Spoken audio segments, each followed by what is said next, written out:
Новые сервисы и услуги на платформе Яндекса. Правительство Чувашии заключило соглашение о сотрудничестве с крупной IT-компанией. Сегодня временно исполняющий обязанности главы республики в режиме онлайн-конференции пообщался с генеральным директором компании Еленой Буниной.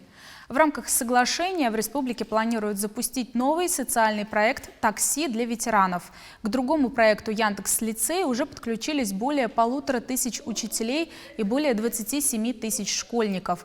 Руководитель региона отметил значимость для Чувашии запуска такого сервиса, как Яндекс.Переводчик, а также предложил проработать возможность подключения предприятий республики к проекту Яндекс.Лавка, который может способствовать продвижению продукции чувашских товаропроизводителей.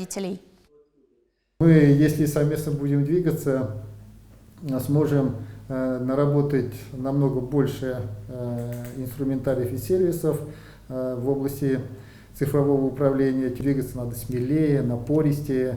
И мы настроены ровно так поступать, ровно так двигаться, принимать решения, находиться в поиске.